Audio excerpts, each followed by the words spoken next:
This is Mark Waid, writer of Superman Birthright, and you're listening to Krypton Report. Up in the sky, look! It's a bird! It's a plane! It's The Krypton Report.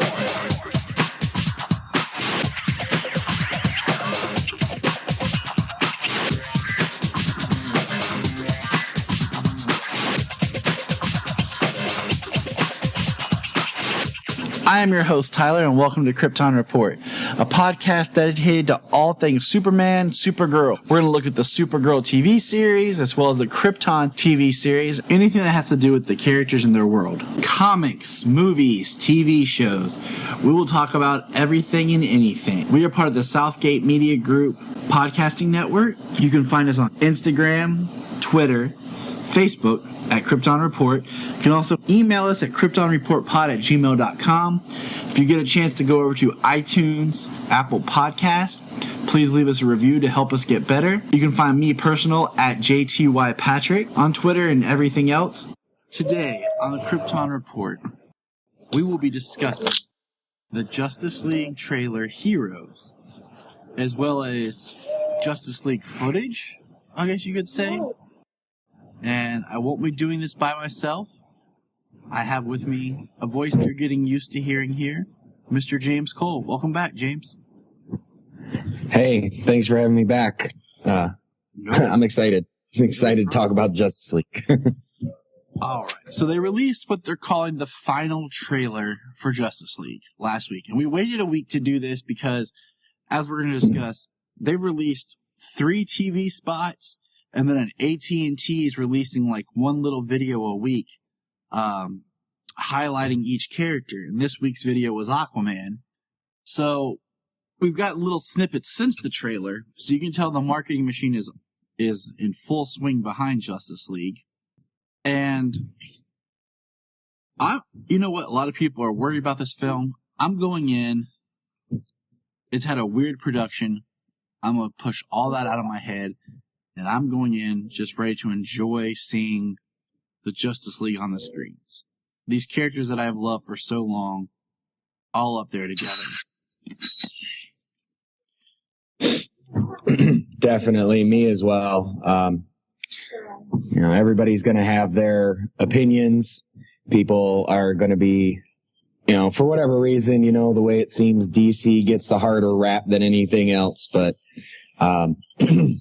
I'm going in completely wanting to see everything for myself, no matter what anybody says. I'm a fan of Zack Snyder, all of his films, and, Man of Steel, BVS, no different. And I'm sure Justice League is going to be great just for having all these characters on the big screen together for the first time. I like BVS. I can understand where there are things in it that I'm not a huge fan of.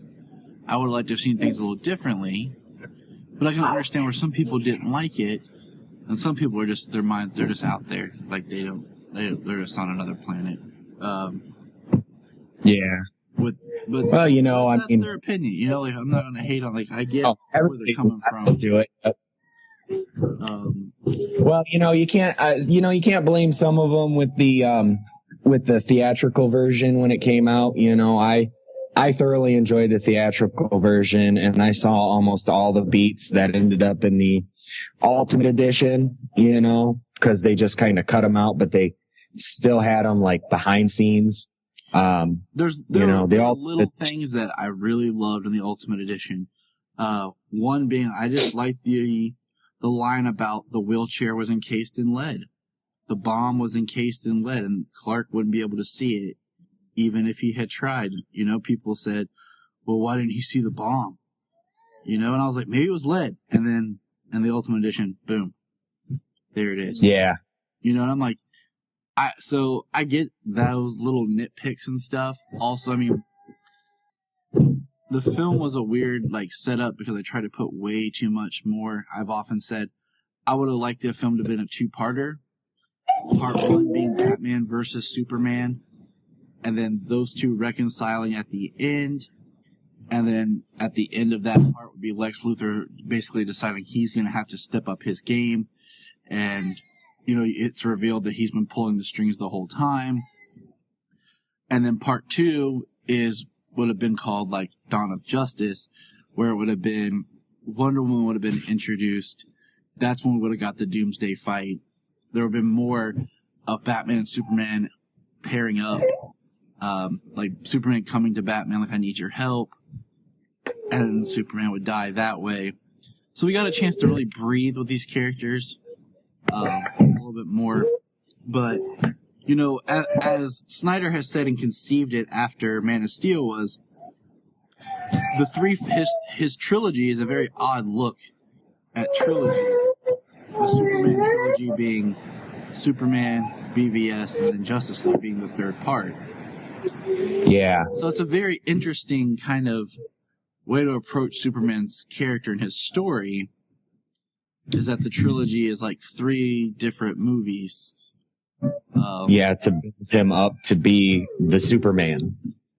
So I'm just like, I guess as excited I am for Justice League, I'm just more curious about what's next, because I do want a second Justice League film, because I want to see all 7 of them in full go, and not just like starting to form and everything that you have like in a first film, as well as we want our Man of Steel too.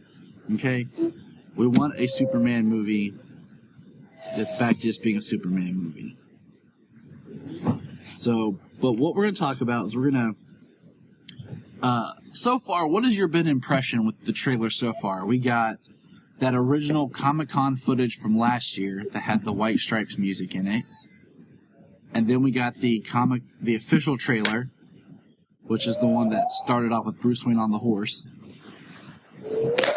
Then we got the Comic-Con footage this year. So those 3, what has been your feeling and thoughts as you've experienced each one of those?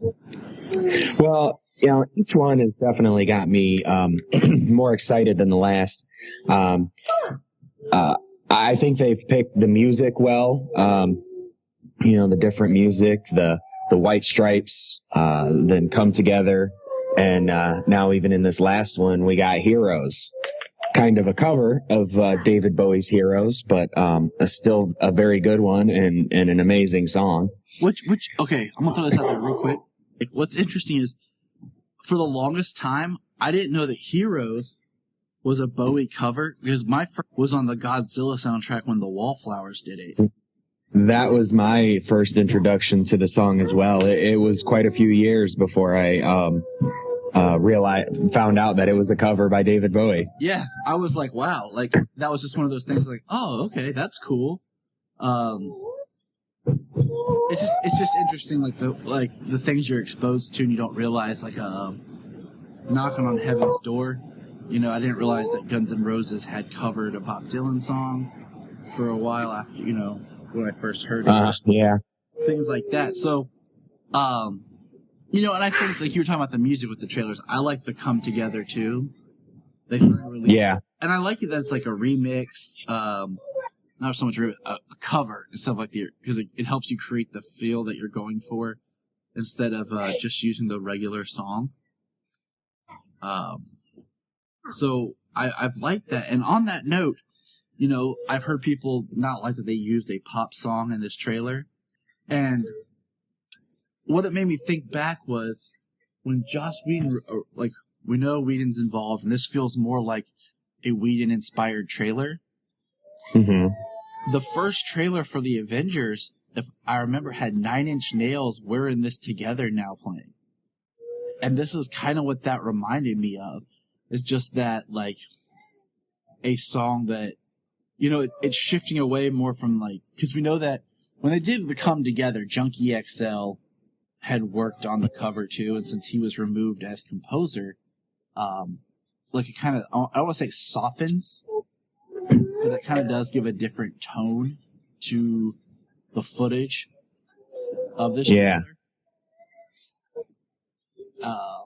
So that's one thing that I've really thought about with the pop songs. Right. Yes, I would have liked to have heard some Danny Elfman score. We'll throw that out there right now. I'm very curious with what he's doing for the Justice League, I've been on record saying I'm happy that Junkie XL was removed. I feel like he makes good sound for when I'm watching a film, but for the most part, when I listen to a lot of his stuff on its own, like just putting in a CD or whatever, it just doesn't always translate the best. Like, okay. Not that it's bad, it's just I like a more classic composer. In the sense, like, even Hans Zimmer kind of bounces in between because, you know, you think about he uses that modern edge, but at the same time, that piano part for Man of Steel, the beginning is extremely beautiful and simple. Oh, yeah. Yeah. His score for the last two films is just absolutely beautiful. The different releases, you know, each release since this film's been in development for so long, you know, each release just tiny bits of footage, you know, slowly revealing just a little bit more each time it comes out, and the music that they put with their reveal works. You know, it's come together really well, and you know the way that in this one, the way Heroes work so well, because they have to become, you know, that the heroes, that theme. Yes, hold on. I'm gonna grab my baby. Hold on a second. Yeah.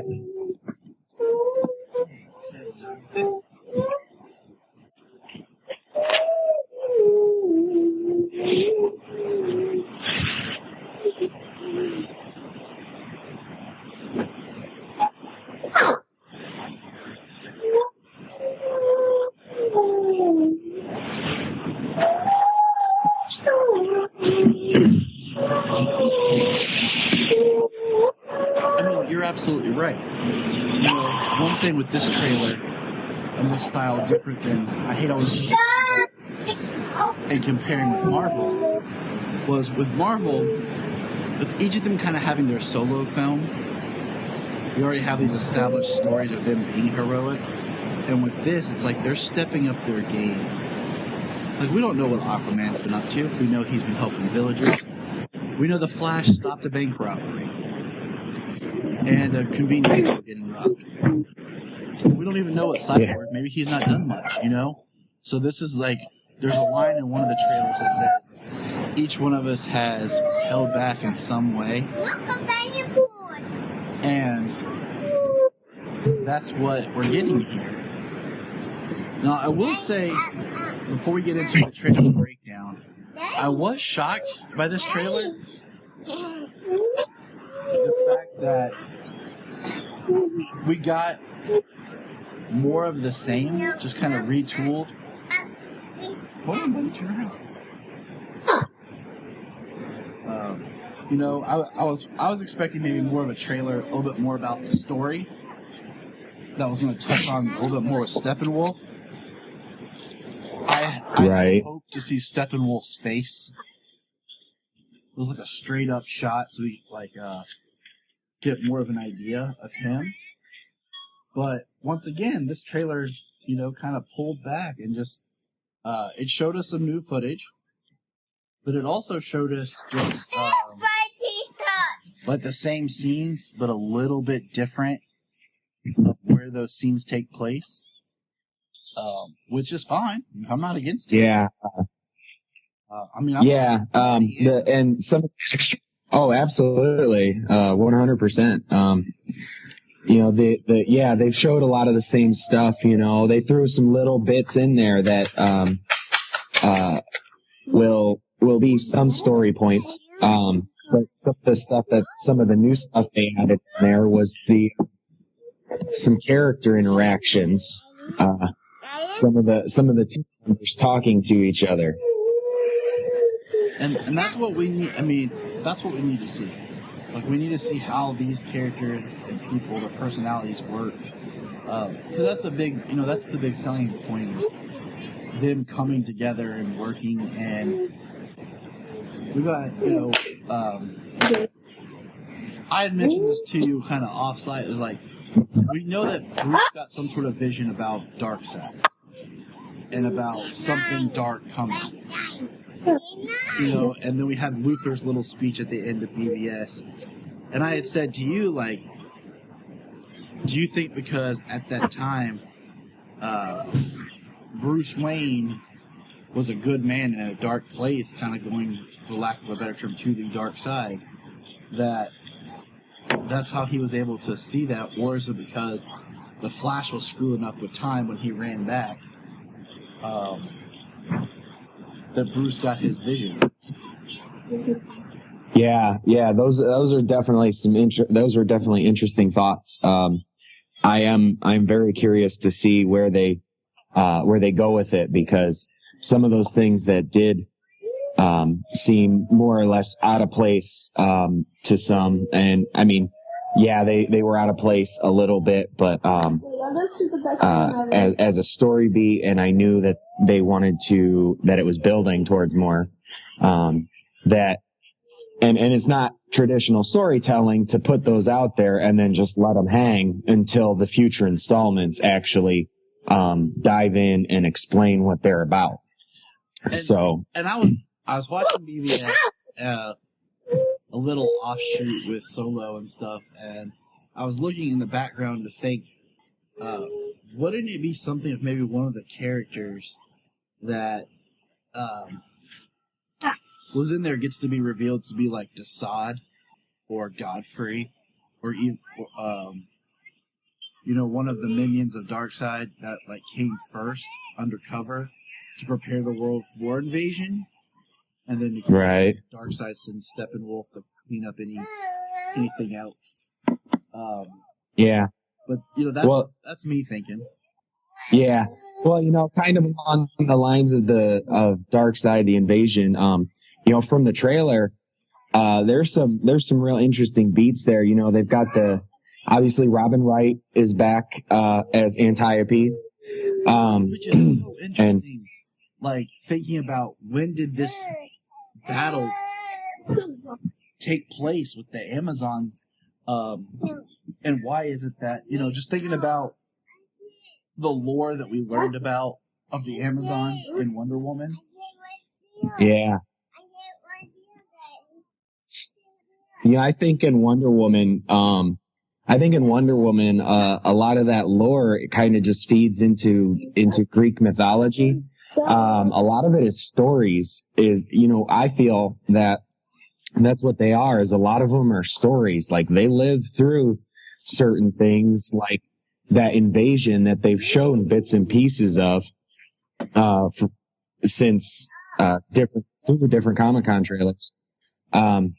But that war with the Amazons and they said that the Atlanteans were involved and man was involved at the time.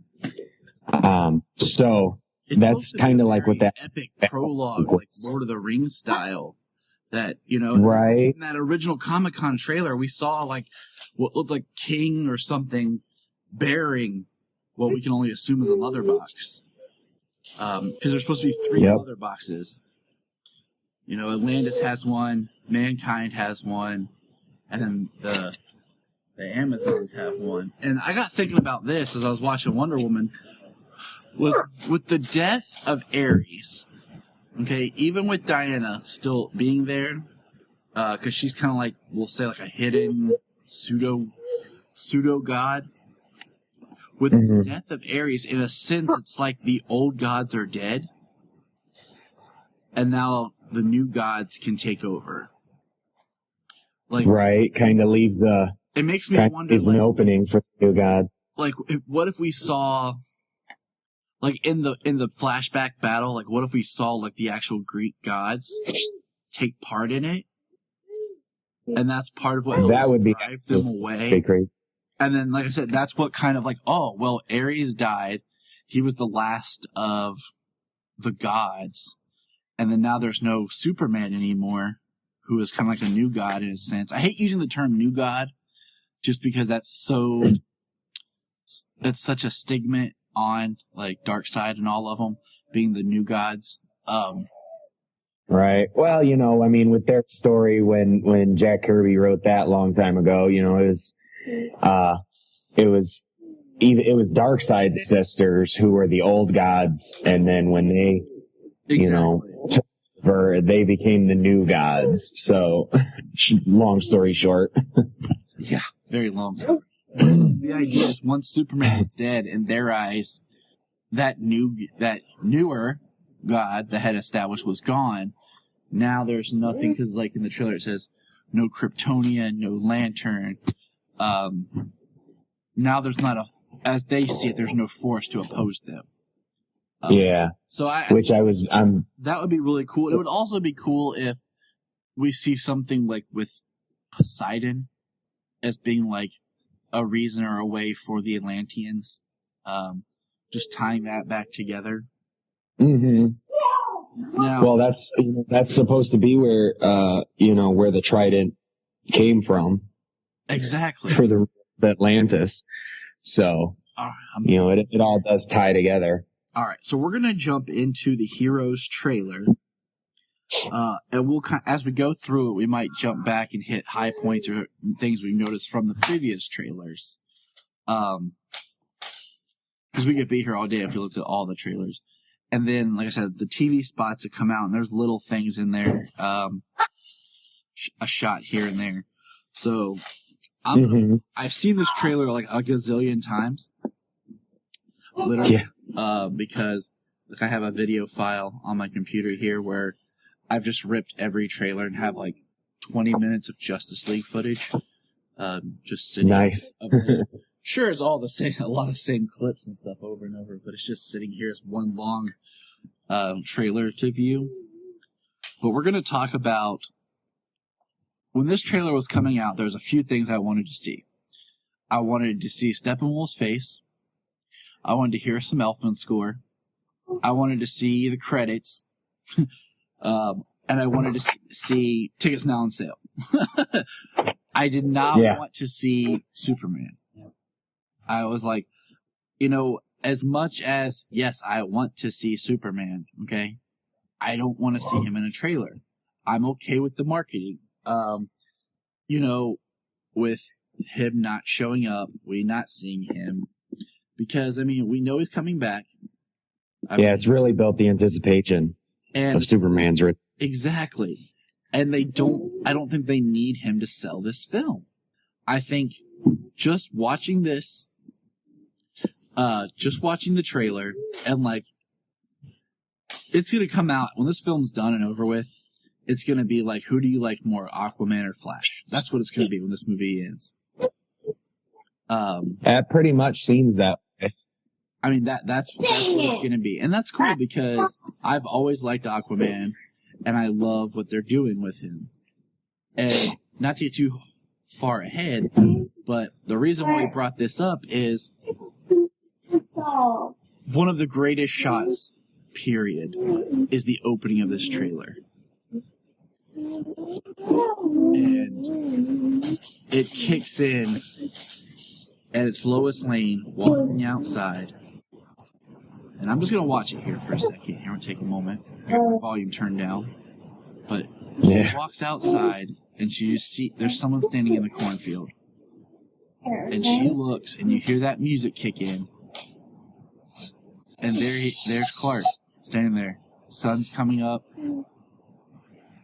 Just in the cornfield. He tells her. I'm so Freddy. Take that as a yes. She's just wearing the ring, and it's just nice to see Henry's face. Yeah, I love how they showed Superman without showing Superman. They showed a bit of Clark, and then moved on from him. He's the third, I always say, that's him, as the person. And as the person that he is we see the most of in Man of Steel. We have Clark, the exaggeration that he has to become to hide, and then Superman, who's more of this stoic figure that he presents himself as, and then you have him as himself, and that's what we see here. Kind of a callback to Superman the movie with the shirt in the field, the sun, right? On. I know. I like the callbacks. I like the contrast they did.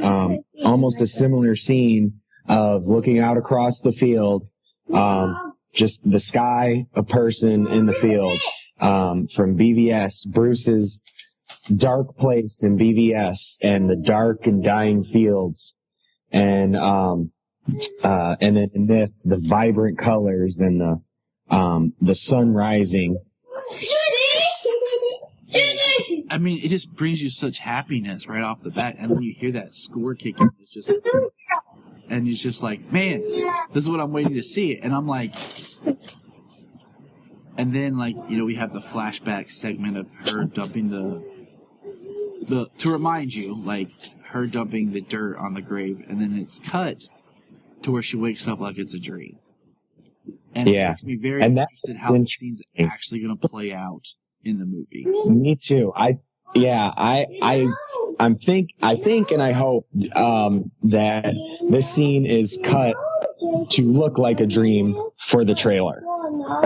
I kind of hope that after his resurrection, that the first thing he wants to do, the first person he wants to see is Lois, and that's what he does. So I'm thinking that that's just cut. It's just made to look that way. I think that he's gonna actually. This is a real thing that his return to Lois. Exactly, and I mean.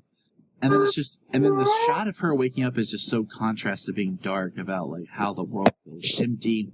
We hear more of the reports about crime being up, world without hope, terrorism, Superman. We get another glimpse of that London. It looks like the attack where Wonder Woman shows up, but like another quick shot of parademons. Looks like attacking the Amazons. And then, of course, we see Steppenwolf descend down in the same shot. The quick shot. Now, this has been something that I've heard people debate is, it looks like a male warrior. When Steppenwolf attacks with that, he's either turning to ash or he's turning to a parademon. Because like we saw in Justice League War, they take prisoners of the planets that they're on and turn them to parademons. So it makes me, I'm kind of curious about that. I hope there's more to the process of becoming a parademon than just, that wolf's axe on the ground. That's very problematic. It kind of does, and I think there's probably more to it than just the axe to the ground, being a painful transformation. I think with the slow reveals of, Steppenwolf being the villain in this, not seeing Darkseid or possibly seeing anybody else for who knows how many more movies, that, parademons aren't taken back to Apocalypse to be tortured and transformed by Desaad, so there's more of a way to do that on the battlefield and, turn the tides, their favor by, transforming them into the parademons, mid-battle and have them turn right back over the other way. And I agree. Like, I hope there's, like, if he has, like, because it looks like there's apocalyptic tech that he brings with him or something. It's kind of hard, like a ship or something. If it happens in the ship, fine. I think so far, like, I like the look of Steppenwolf. I like that he's bigger than them. It's also kind of getting a little on my nerves, just a little, that the big bads get to be like these. They cast great actors in the role, but then they're like motion captured. Think about, in Man of Steel, Zod's armor was all motion capture. It wasn't really there. And then we had Doomsday, of course, motion capture. Oh yeah, motion CGI. And then I But think the side Ares, big posing, that was a nice touch though. Yes. And then you think about Ares, like I was looking back at when they released like the toys and what Ares was supposed to look like with the official Wonder Woman toys and everything. And then the Ares when we got him in the movie, he was different. And it makes me wonder if they decided to change it during post-production because he's like all CG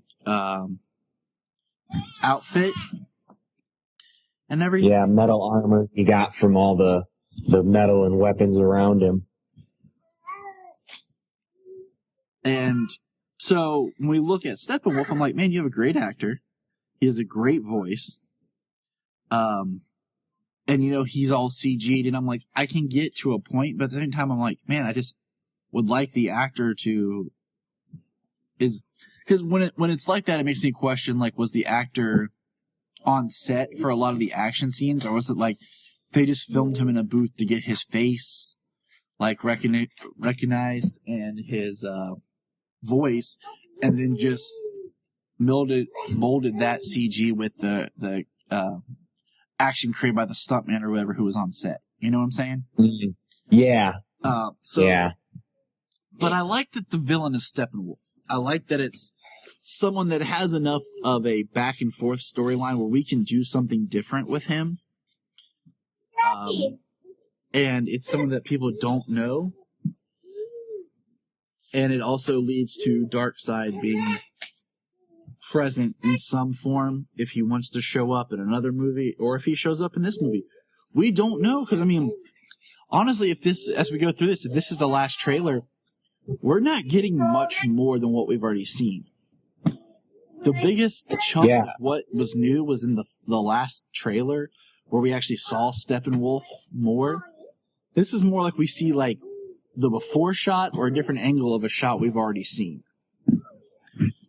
Yeah, with Steppenwolf, they've shown him in so many different spots. So, he's got to be more than a physical presence. Just being big. Just being a big, powerful bad guy. He's in Atlantis. He's in the ancient war. He's fighting them in. It looks like at least a couple of different places.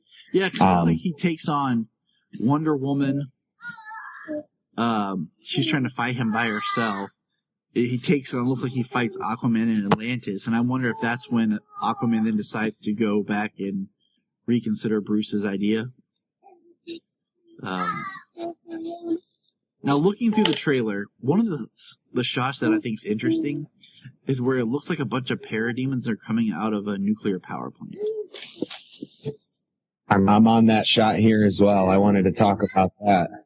Because, you have this little girl who, the way it's designed here, she's looking out the window and it cuts, and it's like parademons coming out of this nuclear plant. And I'm like, it looks almost like just bugs infesting. Mm-hmm. Well, from the shot of Bruce sitting in the chair, with Diana standing up to his right and he's talking, on the screens behind are actually some famous shots of locales in Chernobyl. So it seems as though that the apocalypse invasion has been on and off for centuries. That they might be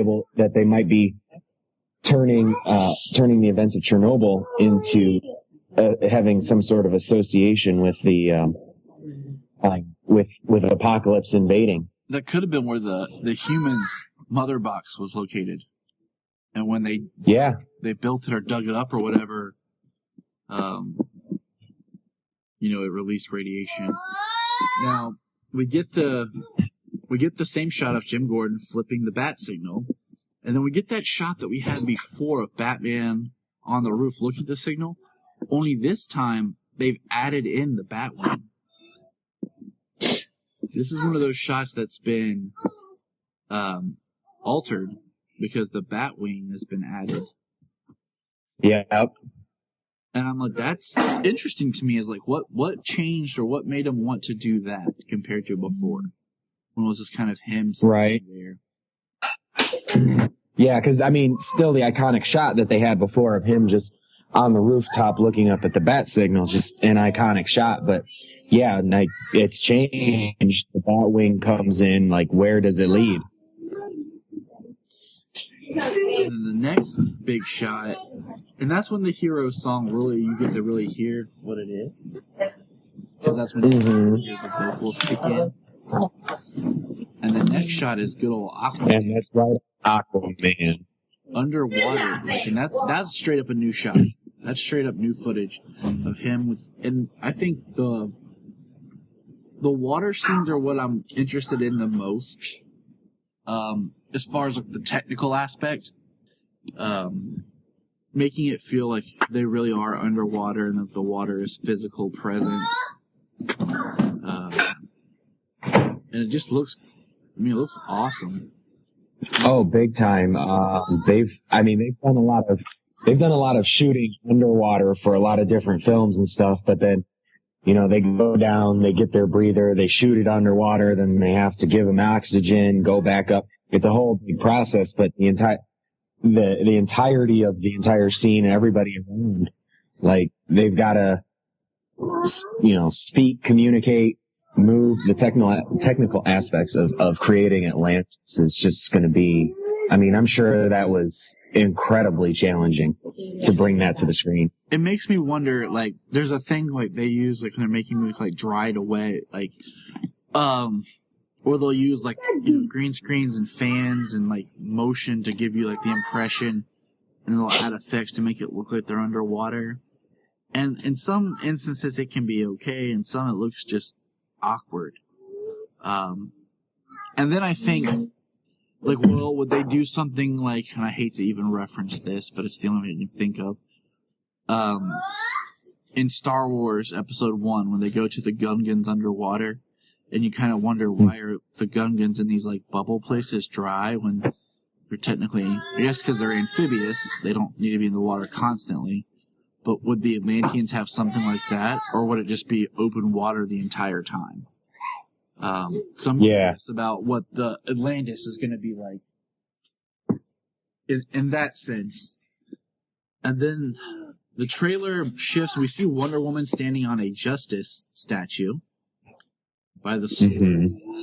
Just epic. These are all, like, I guess you could say all the character moments real quick, like, we can be heroes. We see Batman, then Aquaman, then Wonder Woman, then Cyborg chilling in his hoodie, at his house, pulling up something like with his, like a map, it looks like. And then it cuts to a very bright, which I like, shot of the Flash, smiling. Mm-hmm.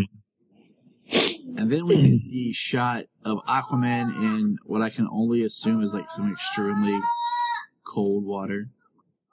I would assume. Because I know they filmed it in Iceland. Yeah. And he has a line about, have you ever heard the strongest man is strongest alone? And we get the Bruce Wayne, that's not how that saying goes line. Which is hilarious. That's the exact opposite of the saying. Yeah, that's the exact opposite of anything. And yeah, along with that, that Bruce line, like they're going for the Justice League Unlimited animated series where Batman's funny beats come from his sarcasm.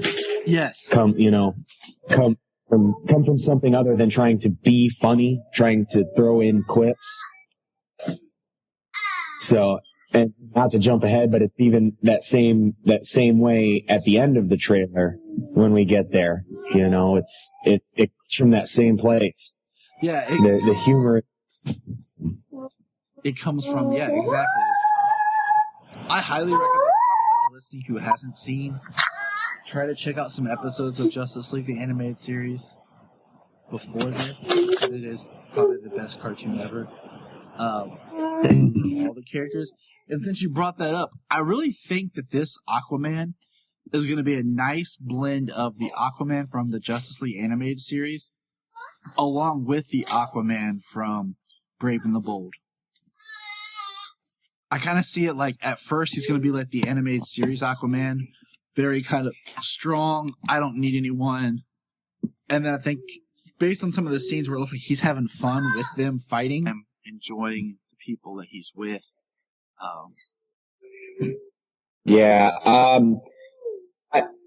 Part of my favorite thing about the DC universe so far is the way that they're introducing these characters. Jason Momoa this week has come out and said that some people might not like or enjoy his interpretation of Aquaman because he's not the king of Atlantis, that his story arc is not going to be fulfilled until the end of the Aquaman movie. Which is great. And I like how DC is just kind of like getting these characters in, and even if they're in this ensemble piece first and then they get their movie later, there's still more story to tell, and they're still on their hero's journey. They're not just they put on the suit and they're like the greatest heroes in the world. Exactly. There's an emotional resonance to their development. Exactly. And I'm completely okay with letting him, like, we meet Aquaman and then it filters into maybe the Aquaman film. Now, moving forward with the trailer, the next shot we get is the Batmobile. And this is where some of the new effects are. The sky is extremely red. And now I'm starting to wonder if this is Chernobyl, where they are. But we have what looks like purple crystal. I'm not sure if it's like purple, like ash or tentacles or what that kind of keeps like spreading over. And we have the Batmobile running down, and we get an awesome front view of the cannon on the Batmobile that blasts. We see that gun. We see that shell casing. Kind of looks like looks like when they introduced the cannon first time in Arkham Knight. Yeah.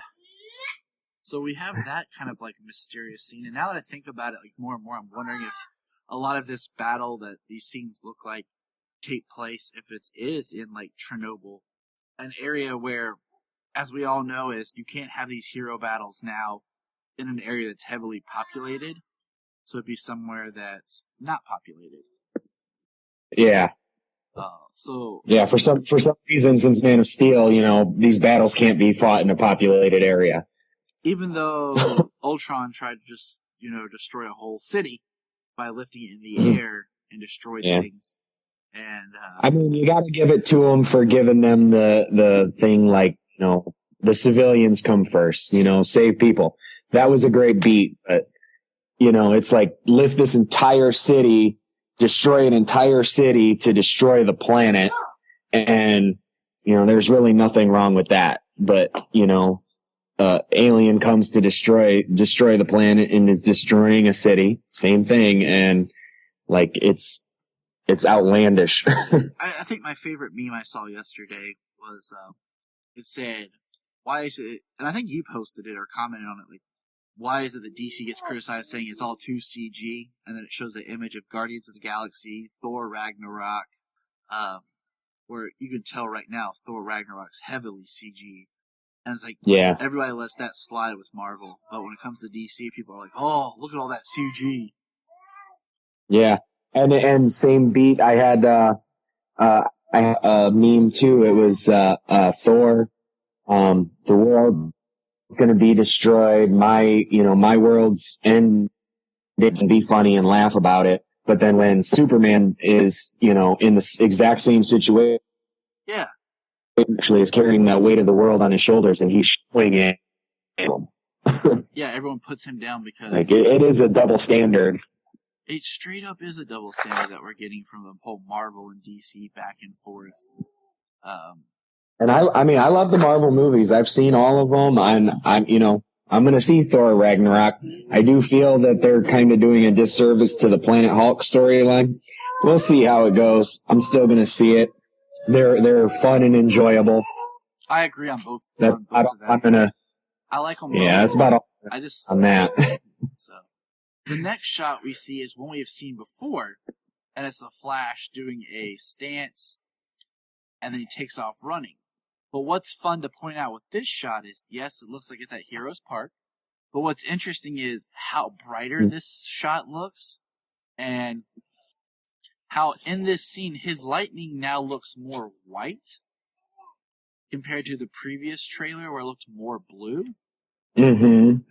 And this scene is definitely more like vibrant. And then the next scene is where we can see is Steppenwolf punching Aquaman underwater.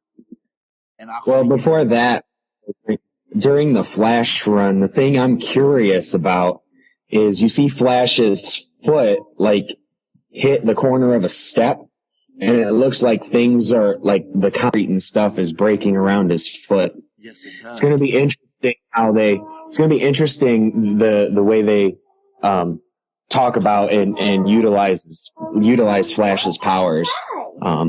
I think it's going to be something a little different than the thing we've seen before, especially the Flash TV show. I agree. I'm curious about how just seeing we've only seen these two shots basically of him moving. We see in the trailer, so it's curious about how they show him move more. There's a scene, and I don't think it's in this trailer again, where it's like he pushes and fights some parademons, but it looks like he's so fast it's almost like he's there, then he's not, like he moves without us even being able to see it. So I'm curious. Yeah, that one where it looks like it just looks like he pushes the parademon too. It's like he's so fast that just pushing him like that, I mean, like, sent him through those doors and smashing into the wall, like, with so much impact, with so much force. And there's a Flash shot later in this trailer I can't wait to discuss. So we see Aquaman get thrown, fighting Steppenwolf, and then Steppenwolf and Aquaman crash into some sort of structure. So we are going to get a good scene, it looks like, in Atlantis. Mm-hmm. Cyborg screaming. It looks like he's on board of an apocalyptic vessel. We have a very sad-looking Wonder Woman face. She leaps into battle fighting Steppenwolf herself with parademons around. So this is like the part of the trailer where it's showing us like how each... And I mean, if you slow it down, you can kind of see Steppenwolf's face. But but I'm more curious. Like, I want to see a full-on good shot of his face. But this is like the scene that shows us each one of them is fighting him, and they're not doing so well. Yeah. We see a police officer getting out of her car and looking up. We see that very interesting shot again of Bruce looking at what looks like a holographic image of Superman that some people are trying to say is Supergirl. We're not even Looks pretty. Yeah, it looks pretty much Superman to me. The boots, the pants, you know. Looks a lot like. It's a hologram, and I'm just gonna go with it and not pick it apart. Just let it go.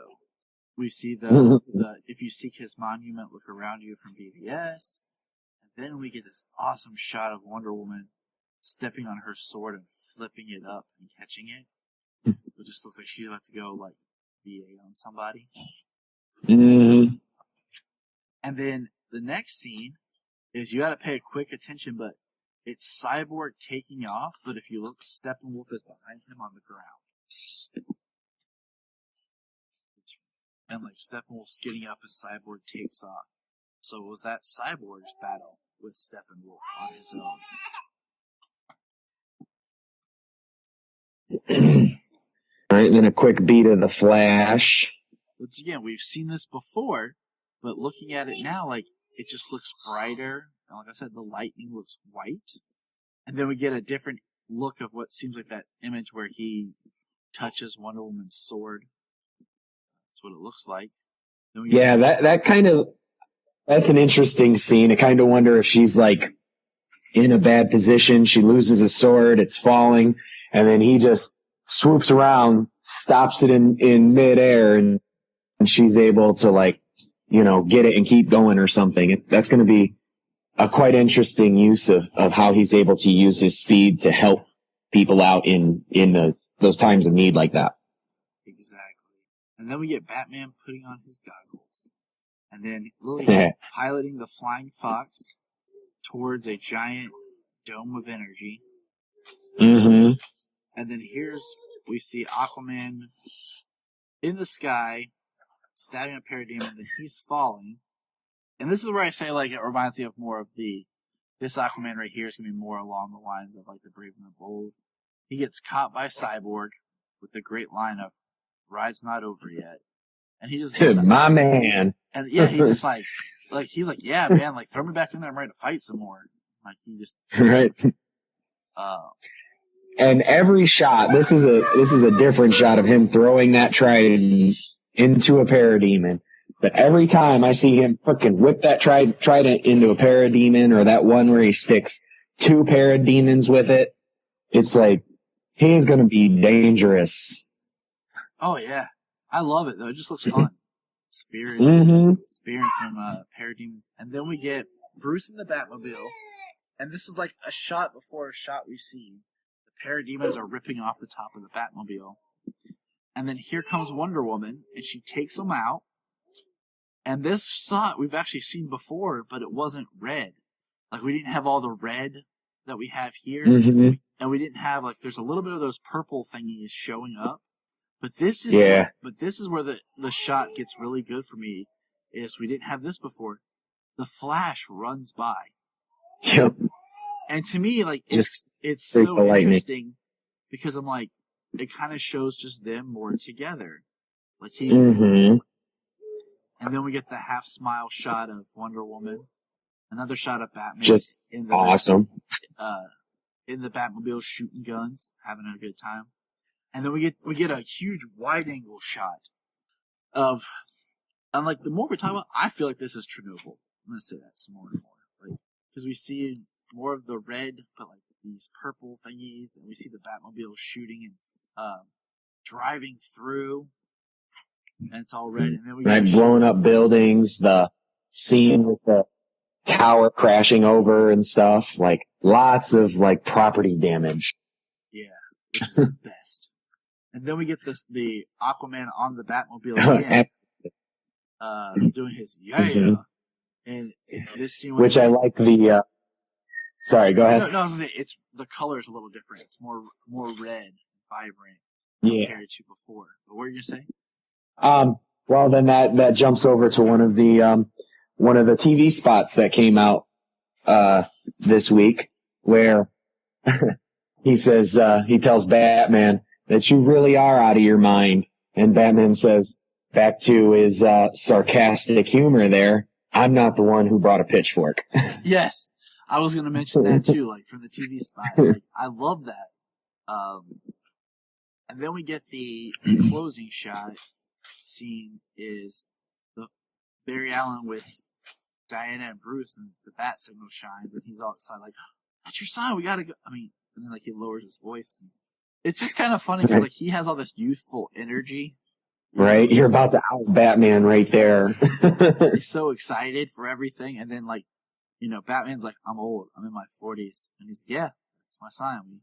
We need to go." And then he like looks at Wonder Woman, and Wonder Woman's like, "I'm like, hundreds of years old, guys," and they go off together. And that's the beat the trailer ends on, which is fun, and it hints at, it makes me wonder if we're gonna have some sort of like in the Justice League series, Bruce and Diana, like love story type thing, because Steve's dead. I'm not opposed. I'm not opposed to it. It definitely played for some good story in the animated series. I feel that it could work because Steve being the first man she knew, the first man she fell in love with, he had that good spirit, that strong warrior spirit, and did what he did, sacrificed himself. And I feel that she could kind of see that same thing in Bruce, you know? So, I mean, I think it could work. I agree too. It also, I think, I liked it in the Justice League cartoon, and like you said, I think it could work. Now, looking forward, I'm gonna kind of skim through this here. They released a trailer that same day on Instagram. It was a little different. We have a shot of Alfred talking to Bruce, saying things about his team, and what else was different? Yes, here? that's the Unite trailer that they released on Instagram. Yep. And then we see what looks like an Amazon glowing with power, shooting an arrow at an apocalyptic ship. Batman. Which I assume is probably the ancient battle. Yeah. Down an apocalyptic ship with an arrow of some sort. We have Batman using his grapple hook and kick some parademons. We get it during the shot that we have seen before of Aquaman like stopping the water or parting the seas. We get a shot real quick of him moving backwards, but we see it from the ground, so we see the trident like go through the ground. Yes. Which is very interesting to me, the water scene. I mean, obviously Steppenwolf and some other apocalyptians, they would have some power to, you know, move earth and water, just saying that that much power, you know, not particularly control of earth and water, but enough power to move that, you know. So is that coming at him, or does that have anything to do with perhaps Joe Manganiello's tease at New York Comic Con, where he wore that Legion of Doom shirt with the same font as Justice League? Man, I was gonna like, bring could that be? Could that be some sort of a hint at, you know, the Legion of Doom, Ocean Master, an early look at these characters or something? I was thinking more of Black Manta. Yeah. I hope they play Ocean Master out, which I feel they do, where he's kind of like, you don't realize he's a villain. He is a villain kind of thing. But we're going to get to that, Joe, here in a second. So we get the next clip is Diana, what seems like it's a beat right after she flips the sword back in her hand. She's yelling as she jumps through the air. And then we see Steppenwolf on the ground where Cyborg lands.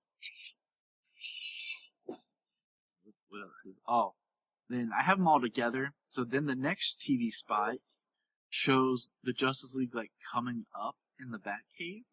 Like, an underwater elevator, and Flash is just, like, ear-to-ear grins. We see where Bruce says, I need warriors. We see Aquaman, just regular civilian clothes. We do get a beat shot early. We had seen before where Aquaman looks like he's standing on a rock in the earlier footage. In this, we see him coming from the air and lands on it as if he jumped from somewhere. But once again, like, just looking at the footage... that shot of them, like, coming up, there's that big noticeable gap in between people. Like,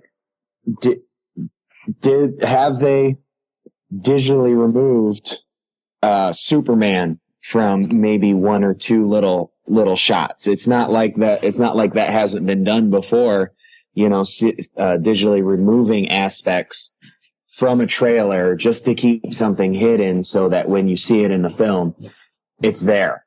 Yep. I was going to say that because I read that and I got thinking about that because I feel like there might be some of that in the new Star Wars trailer, but that's a whole other conversation. But yeah, I wonder if there's some scenes where, and just the way this is, like, watching the footage, like, just, we're seeing the same footage, just maybe a little, a beat before, a beat after. It seems like a whole bunch of this movie is still, like, hidden to us. You know, we get a scene here where one of the robbers in that opening Wonder Woman shot hits her on the back of the head with a gun, and she just turns around, and we see that Alfred's monitoring her, which is a kind of a really cool reveal. Yeah. Because I always thought, I like that. You know, it seemed like he went through. I like that Alfred saying right there. Doesn't seem like he thought that went through. Like, try and hit her in the head with a gun. Like, you messed up, dude. Exactly. Because I thought, what if, like, You know when Wonder Woman ends, like she's going off to stop something in London, I thought, what if like that was the scene, that opens up Justice League? I thought the exact same thing. But I kind of question it now with the whole Alfred monitoring her thing. But I mean, it's still possible. Oh, absolutely. I mean, how much? I mean, if they're getting more comic book accurate, how much did Batman monitor and study everybody that he learned about? No, God. He investigated everybody. I mean, that's where Justice League Doom and where that storyline came from. I believe is Tower of Babel or something. Where he's planned for these things. He's studied and investigated, and it'd be really nice to have that side of Bruce in the films.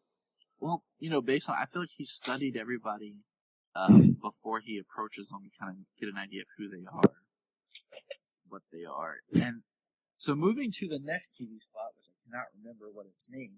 Are you talking about Friends one? Maybe. Yeah, it is, because it opens up with the I need friends line from. Yeah. Because we have this glorious shot of Wonder Woman, Aquaman, the Flash, and Cyborg standing together while like there's just this red sky. This is a nice side view shot. And then in this TV spot is where we do see the scene of the Flash fighting the Parademon. We get a shot of Cyborg holding the mother box. Let's see what else is different. We said some of it. This is the one that has the "You are crazy." I didn't bring a pitchfork.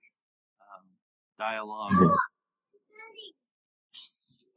then I think that's like all the newest footage that we've gotten. There's one shot in one of these TV spots where you see what looks like a giant ship from Apocalypse dropping like fire. It looks like it's during the ancient battle. Right. The end of this TV spot, the Justice League Friends TV spot, that gets me the most makes me the most curious is at the end, there's a scene of Batman crouched down on the corner of a building or something, and he's overlooking what I assume it looks absolutely like Memorial Park, and it looks like the scout ship installation. Yes. Like he's going to break in and do something. Exactly. And like, what does he want? What's he going there for? The only thing I can think of is we need Superman. Well, Eric, there's that line. Doc to created Doomsday. There is that line where he says the world needs Superman. Mm-hmm. And, so it makes me wonder, like, what he's willing to do. Now, like I said, there's a really cool thing that's going on. AT&T each week is doing a Hero of the Week. Aquaman was this past week's, and it's just some scenes that we've already seen, but it's Momoa talking about it, and I'm just going to point out one shot in it that's really cool, that's new, is there's a scene where you're watching, it's Wonder Woman, Batman, and the Flash, and what looks like the three of them showing up to talk to Gordon, because Batman's starting to stand up as if he just leaped down, and the Flash comes running into the frame. It's just kind of neat to see. I look forward to seeing who we get this week. I wonder if it'll be the Flash or Cyborg, just because I feel like those are three characters that they're trying to introduce us to.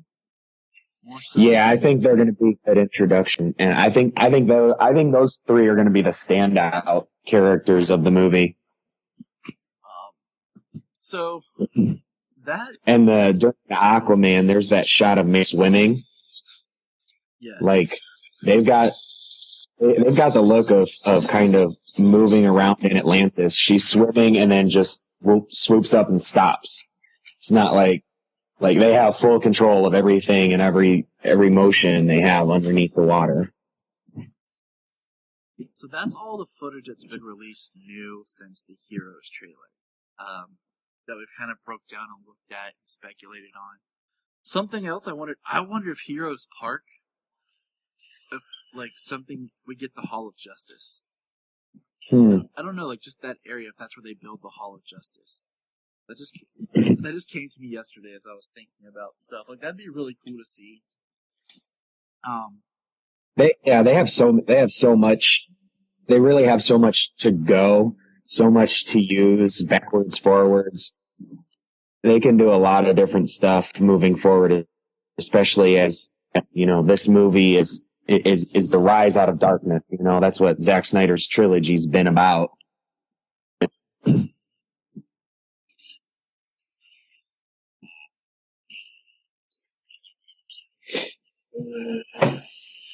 So,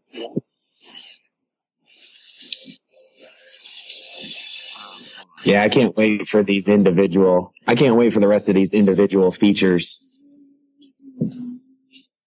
Plus, it has one of the earliest screenshots we got was the team after the door opens and there's all the smoke. And we've always seen the shot, just the door opens, but actually in that Aquaman trailer, you actually get the door opens and they're all walking out. You actually get to see that scene in motion a little bit. yes. Instead of just one shot. And it just makes all the difference. Plus that DC logo with the green and the orange. Awesome. Now, back to real quick, while we have a moment here. Are you hoping that we do still get some sort of scene or tease or shot of Deathstroke in this movie?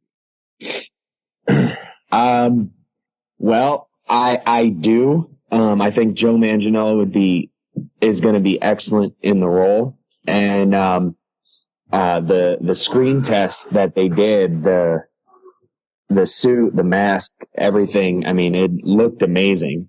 And I'm actually looking at that footage right now. Because so much has gone on with changes in production as far as the Batman, where that goes from, he had that shirt on, and it just makes me really hope that he does get, because they had speculated him appearing in Justice League, and I'm like, I hope he does somewhere, I hope we do get him appearing in Justice League at some point, and like just looking at these trailers, like watching all of them together and everything, it makes me just, like I said, like I feel like there's a whole chunk of the movie we're not even seeing. Yeah. I feel like I think there's so much still hidden. There's the conflicting reports now since I guess the early fan screenings. Some people they had said that some people are cut out of the movie, and then there's other conflicting reports saying that these people they said were cut out of the movie aren't cut out of the movie. Did people see different cuts of the film? Do they see cuts of the film, or are they just not paying attention? I don't know. Like, it's just one of those things that makes me kind of question. Because I don't care, like, Iris West is cut out. It's fine. I don't care. I hope they didn't cut out Billy Crudup. Like, I think that's important for his quick scene that we saw in an earlier preview. Mm-hmm. I like how all the Watchmen actors are appearing as the parents of characters. Just throwing that out there. Yeah. I think Jackie Earle Haley should be Scarecrow, and I think Matthew Good would be an awesome Eobard Thawne. Just throwing those out there so we can round out our Watchmen cast. That's excellent. And, the whole Lex Luthor getting cut out, you know what? I don't know what kind of role he played, but I would have loved to have seen a scene of Lex Luthor sitting in Arkham, and maybe just a shot of, like, a hallway and a couple Batman villains in their cells. Mm-hmm.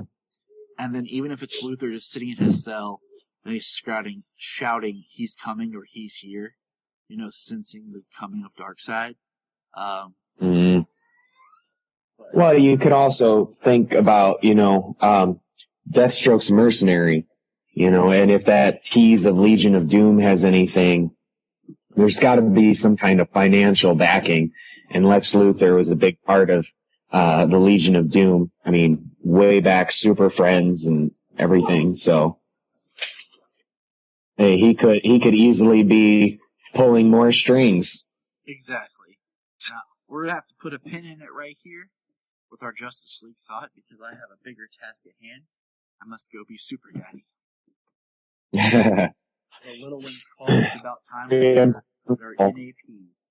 So, thank you, Yeah. James, for being back on the show and discussing Justice League. We know we'll have more talk as we get more footage, more reports, and the movie comes out. So definitely have to have you back for the Justice League review. Figured that's going to be probably another 2 episodes. Me and I will probably do a immediate reaction episode where we talk about it after first seeing it, and then another episode as we kind of think about it and see it multiple times. So, Right. all right, buddy. I'll Sounds get you good. chocolate milk. So, all right, man. Look Thank at you. you. Take care. You as well. And remember, look up in the sky for Superman.